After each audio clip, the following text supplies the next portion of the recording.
શ્રી રામ.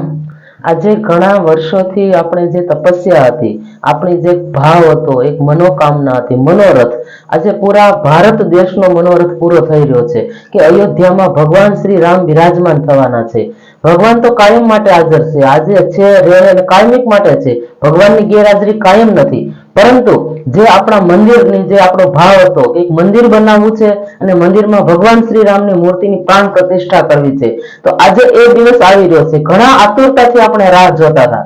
એ રાહ ખરેખર પરમાત્માએ આપણી પૂરી કરી અને દરેકના હૃદયમાં તમે જુઓ, પૂરું આખું ભારત, આપણો દેશ રામમય બની ગયો છે. સિયા રામમય સબ જગ જાની, કરવું પ્રણામ જોરી જુગ પાની. કે જગતમાં તમે જેની સામે જુઓ, જે ખૂણે ખૂણે પૂરા ઘરની અંદર જય શ્રી રામ નો નાદ ગુંજી રહ્યો છે. અને જે હનુમાનજી મહારાજે જે કામ કર્યું છે, એ ખરેખર કામ આજે આખું જગત, તમે વિચાર કરો કે બધાની અંદર પરમાત્મા રામ ભગવાનનો નારો ગુંજી રહ્યો છે. તો આજે પરમાત્મા આપણી નજર સામે બિરાજમાન થવાના છે.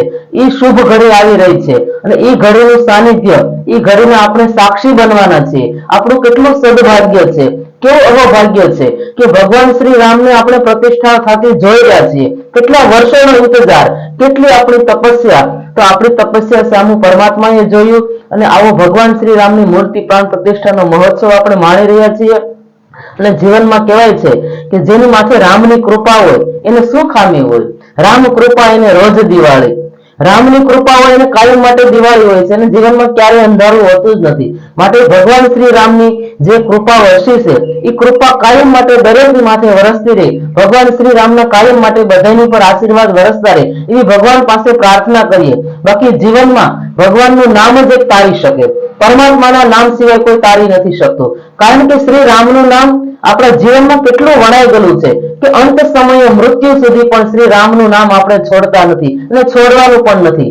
રામનું નામ જ આપણને જગતમાં તારે છે, બાકી જગતમાં કોઈ તારી શકતું નથી. તો રામ નામ કી ઔષધિ ખરી નિયત છે ખાય, અંગ પીડા વ્યાપે નહીં, એનો મહારોગ મટી જાય. કે આ રામ નામ રૂપી ઔષધિ જો જીવનમાં આવી જાય, એ ઔષધિ જો આપણે ગ્રહણ કરી લઈએ તો આ જગતમાં આધિ વ્યાધિ ઉપાધિ આ ત્રિવિધના તાપ મટી જાય.